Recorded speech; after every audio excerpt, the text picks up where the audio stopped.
Yo, what up, what up, what up? It's your boy Kareem Supreme. Guess what? 45 years of car wash.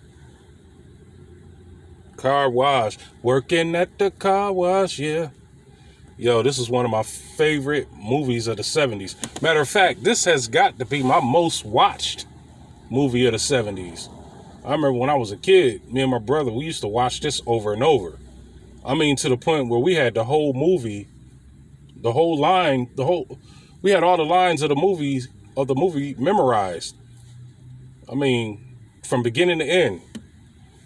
This movie had Richard Pryor, George Carlin, the Pointer Sisters was in here. George Carlin was in here, rest in peace. Franklin Ajay, James Spinks, who else? Professor Irwin Curry. He was the pea bottle bomber, the white guy with the scraggly hair. Shout out to him. He lived to be 102 years old. He died, I think, like 4 years ago. He lived to be 102 years old. He was a nice guy. You know, he was a very giving man. That's probably why he lived so long. You know, he used to donate money to a lot of children's charities in and out of the country. Shout out to Professor Irwin Curry and rest in peace. Ivan Dixon was in here, the guy from Hogan's Heroes. This is a classic. Now, a few people told me they didn't like this movie because it only took place at the car wash, which I think is a very ignorant statement. I mean, hence the name of the movie, Car Wash. You know, it was about a day in the life of hardworking individuals. They just so happened to work at the car wash, you know? And the fascinating thing about it, the music just fit the scenes. Like, you know, everything fit perfect.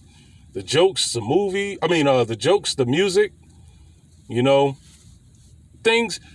What happened in the movie is probably what would happen on a day working at the car wash.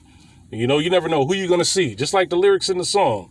You never know who you're going to see, and you might see somebody famous, which they did. They saw Richard Pryor. He was Daddy Rich. The funny thing about that, when I first saw it, I felt like he was a preacher / pimp. You know, like an outright, like, you know, most preachers try to hide the fact that they're pimping the congregation, but he was literally a preacher pimp, you know, and he was just pimping people right before their very eyes, and they just were so in love, you know, with his rhetoric, you know, his ideologies, that they just didn't care what he did in his personal life or behind closed doors. You know, it was asinine, but it was funny. You know what I mean?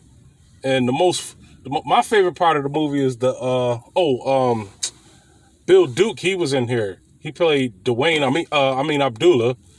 The funniest part was when Abdullah said, "So why don't you tell everybody how you got so rich, Daddy Rich?" He said, "This one nigga, you ain't fooling. I'm hip to the game. You running down on these people here." And he was telling the truth. And people got mad at him, you know? And then the Pointer Sisters sung that song, "You Gotta Believe Something." Why don't you go and start your revolution, please? He was telling the truth. There's a lot of people like that today. They can't stand to hear the truth. They want to shoot you down and make an example out of you just for telling the truth. But nowadays, they want to ding your YouTube page or Instagram account just for telling the freaking truth or posting something about the truth. You know what I mean? Abdullah had the most powerful role in this film, you know? He said, "I ain't working on your slave plantation." He was like, "You think I need your stinking slave job?" You know? And then they was like, "Come on, brother, let's go get some ribs." And he was like, "I eat natural foods, not slave foods." He said, "Is that all right with you?" I mean, he was just on point. You know, truth after truth, you know, and a lot of people just couldn't take it. They didn't like him for being honest and truthful. And it's still like that way today, times 10, maybe 100.